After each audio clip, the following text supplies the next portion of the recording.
Eh, eh, mm, Bu Farah Ya, nanti baik. silakan. Baik, terima kasih, Pak. Baik, materi selanjutnya akan disampaikan oleh Bapak Muafikus Sobri MPDI dari STAI Hasan Jufri Bawean. Beliau juga bergabung dalam anggota Asosiasi DKLPT. Silakan, Bapak.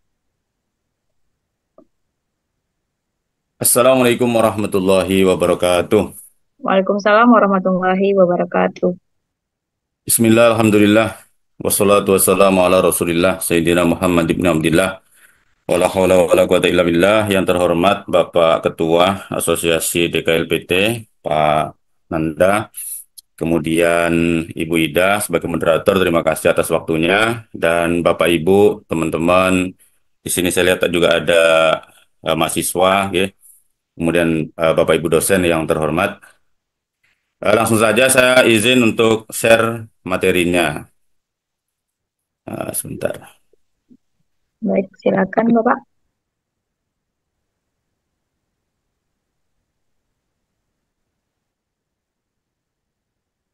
Terlihat, Bu, materinya, Bu. Sudah, Pak. Sudah. Oke, terima kasih. Bismillahirrahmanirrahim. Kali ini saya akan menyampaikan, mengangkat tema tentang milenial melek finansial, membangun peradaban melalui literasi keuangan syariah. Perkenalkan profil saya. Saya per hari ini aktif menjadi Ketua Prodi Manajemen Pendidikan Islam STS Jufri Bawean. Walaupun aktif di Prodi Manajemen Pendidikan, namun saya sebagai praktisi di beberapa bisnis, termasuk shareholder, distributor di beberapa perusahaan. Lanjut, kita melihat hasil survei nasional tentang literasi dan inklusi keuangan. Ini yang dirilis oleh OJK, ya, Otoritas Jasa Keuangan, bahwa untuk indeks literasi keuangan nasional itu sendiri per hari ini khusus untuk yang syariah itu baru 39,11%. Eh, jadi bahwa eh, orang-orang Indonesia yang sudah memahami literasi keuangan syariah ataupun sudah menerima pengetahuan, keterampilan tentang literasi keuangan syariah itu baru 39% saja dari total penduduk Indonesia 280-an juta. Artinya masih sangat minim, ya, seperti itu. Kemudian untuk inklusi keuangannya, jadi ini adalah ketersediaan aksesnya. Nah, ini lebih kecil lagi persentasinya untuk yang keuangan syariah baru 12%. Nah, seperti itu, walaupun untuk komposit atau indeks gabungannya itu sudah mencapai 75% untuk ketersediaan akses ke layanan ataupun media keuangan seperti itu. Oke. Pentingnya literasi keuangan bagi milenial. Lah, ini pertama adalah menghadapi ketidakpastian ekonomi. Jadi agar membantu milenial membuat keputusan finansial lebih bijak. Bahwa sekarang di atas generasi milenial ada Gen Z namanya, atau Gen Z itu lebih dikenal dengan istilah generasi rebahan sekarang. Lah, itu tentu ke depan jika tidak update, tidak melek finansial, mereka akan tertinggal sekali dan rentan secara keuangan. Sehingga akhir-akhir ini banyak yang terjerumus ke judi online, kemudian pinjaman online dan lain sebagainya. Itu karena memang pemahaman akan literasi keuangan yang benar sangat minim sekali, seperti itu. Apalagi keuangan syariah. Kemudian pentingnya lagi, urgen sekali untuk mempelajari ataupun literasi keuangan ini adalah agar kemandirian finansial. Secara finansial, agar mandiri sejak dini, terutama mulai sejak anak-anak, itu mestinya harus sudah diajarkan soal keuangan. Walaupun hal ini menjadi hal yang sepertinya masih tabu, bahkan di sekolah-sekolah itu, mulai dari sekolah, apa namanya, sekolah dini, ya kan, kemudian dasar, menengah itu soal keuangan masih sama sekali, bahkan hampir tidak diajarkan seperti itu. Padahal mestinya itu digembleng dari usia dini agar nanti begitu minimal ketika kuliah, apalagi sudah berkeluarga, sudah bisa mandiri secara finansial. Kemudian menghindari utang konsumtif. Nah, ini bahaya sekali bahwa banyak sekali orang yang kemudian berhutang untuk yang sifatnya konsumtif ya, memenuhi keinginan dan gaya, sehingga uangnya habis, kemudian utangnya menumpuk. Berikutnya adalah peluang investasi bijak. Seseorang yang memahami literasi keuangan dengan baik, maka dia akan mampu mengelola dan memilih plafon-plafon untuk investasi dengan benar, serta memahami risiko serta tujuan keuangan jangka panjangnya, seperti itu. Berikutnya, mencapai tujuan jangka panjang. Nah, ini yang paling penting, bahwa dengan memahami literasi keuangan, membantu perencanaan finansial untuk masa depan seperti rumah atau pensiun, dan bagaimana nanti pengelolaan, kemudian pembagiannya yang tepat kita akan bahas di belakang. Lah, kemudian seperti halnya yang tadi depan, inilah tantangannya. Bahwa sekarang generasi milenial, anak-anak muda sekarang, apalagi yang Gen Z, itu banyak sekali yang untuk memenuhi gaya hidup konsumtifnya. Sehingga sangat rentan mereka akan belanja sesuatu yang terkadang tidak penting-penting amat. Artinya tidak butuh sebenarnya, tapi karena ada uang nganggur, misalkan di rekeningnya, kemudian dia akan belanja yang berlebihan seperti itu, tidak sesuai dengan kebutuhan. Lah, ketika uangnya sudah habis, maka sangat rentan sekali kemudian mengambil kredit dan banyak yang terjerumus ke pinjaman online.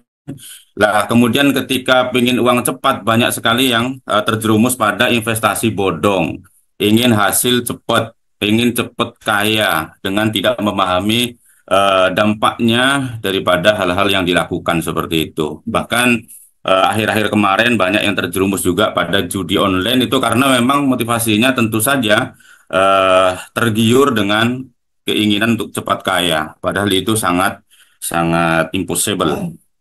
Berikutnya adalah inflasi. Mengingat bahwa kenaikan biaya hidup semakin hari, inflasi itu semakin tinggi ya, sementara apa namanya, kemampuan untuk mengelola keuangan sangat rendah, sehingga terasa sekali ketika daya beli masyarakat itu sangat kurang karena apa-apa mahal, kemudian dengan pendapatan yang bahkan ada banyak yang tidak berpendapatan sama sekali. Lah, kita masuk ke literasi keuangan syariah. Jadi literasi keuangan syariah itu sendiri adalah pemahaman, pengetahuan, dan keterampilan dalam mengelola keuangan pribadi atau bisnis berdasarkan prinsip-prinsip syariah. Nah, setidaknya prinsip syariah itu yang kami tulis di sini ada 8. Pertama, yang penting apapun itu sebenarnya selagi halal lakukan. Nah, bisa halal salah satunya adalah bahwa mengikuti prinsip syariah akan larangan riba. Hindari riba, itu yang pertama.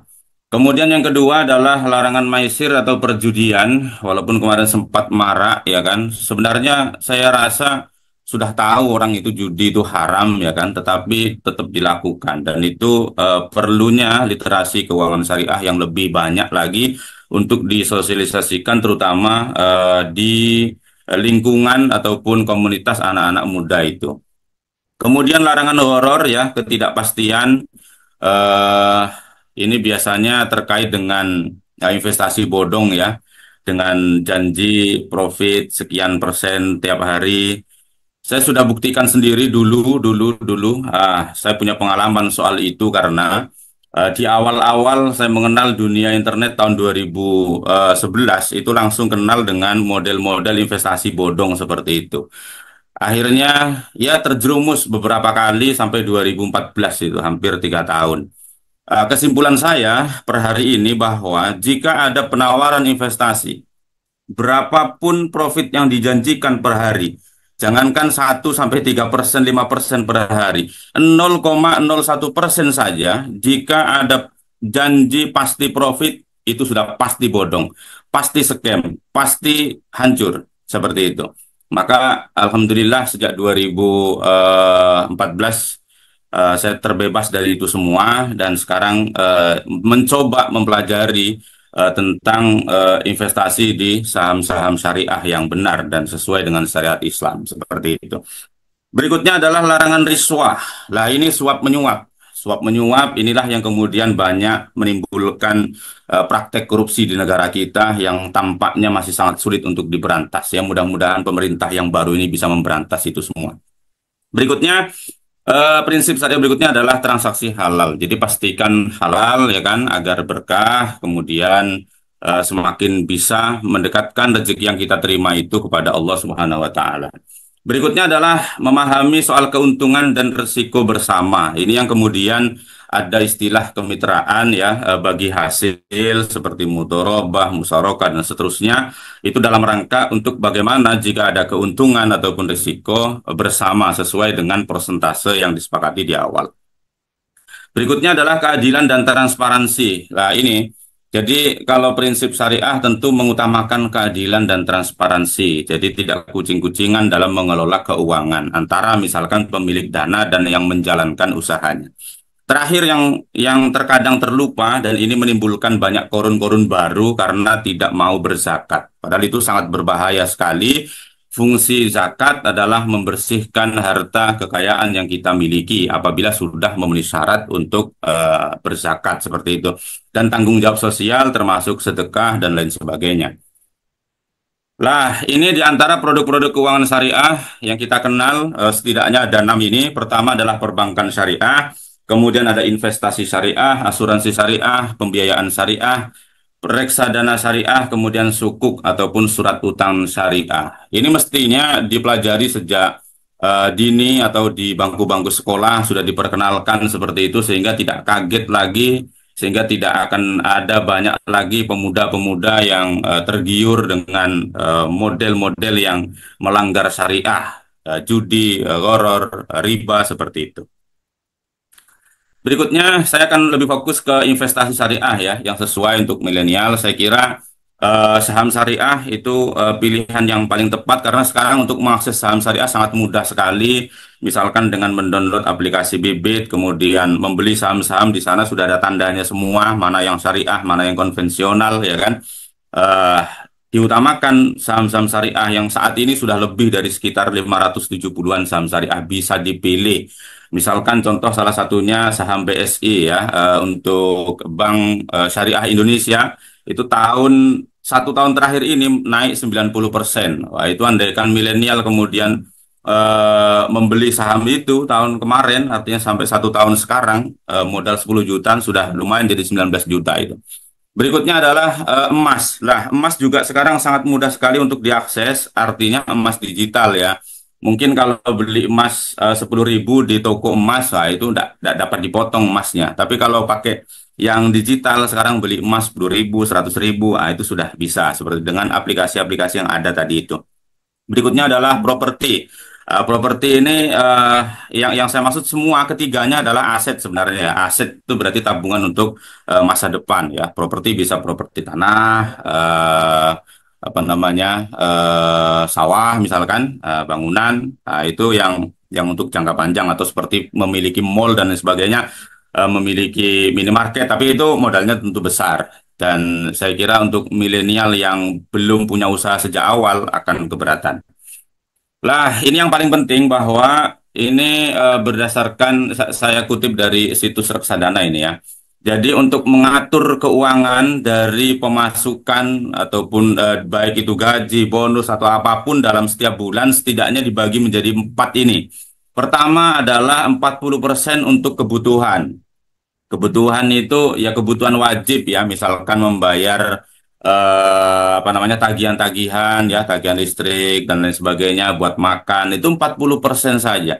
Sekarang kebanyakan orang itu kenapa begitu dapat gaji langsung habis, atau bahkan sekarang misalkan hari ini tanggal berapa ini, tanggal 31 misalkan, besok tanggal 1 gajian itu tanggal 2-nya habis loh, 1 hari betul itu. Kenapa? Karena tidak mampu mengatur apa namanya pemasukan ataupun keuangan yang diterima seperti ini, sehingga habis untuk kebutuhan seperti itu. Mestinya hanya 40% saja yang digunakan.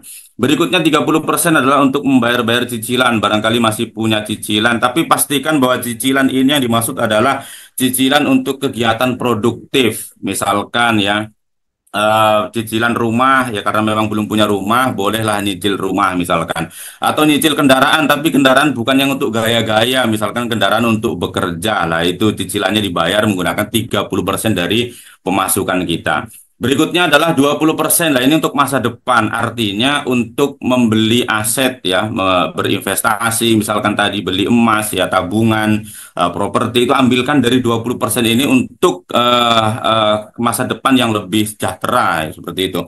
Berikutnya yang 10% adalah kebaikan. Nah, kebaikan ini masuk kategori untuk kegiatan sosial ya termasuk zakat, sedekah, infak dan sebagainya. Ambilkan dari 10% itu.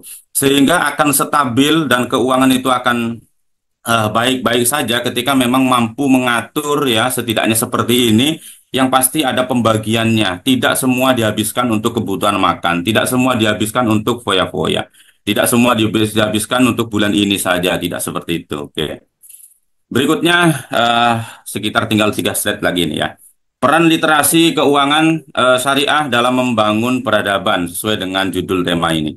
Jadi dampak ekonomi syariah terhadap kesejahteraan masyarakat. Tentu saja ketika masyarakat menerapkan ekonomi syariah ini, maka akan berkontribusi meningkatkan kesejahteraan dengan prinsip keadilan dan transparansi melalui instrumen seperti zakat, wakaf, pembiayaan bagi hasil, dan lain sebagainya, seperti yang tadi sudah dijelaskan di depan, itu akan membantu terhadap kesejahteraan masyarakat.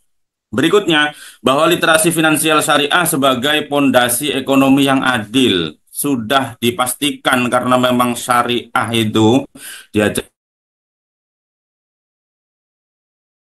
tentu langsung oleh Rasulullah ya dengan prinsip-prinsip dari Al-Quran hadis ijma qiyas yang memang sudah sedemikian rupa dengan prinsip keadilannya maka ketika dijalankan ekonomi syariah ini insya Allah masyarakatnya akan sejahtera, akan adil, akan makmur seperti itu.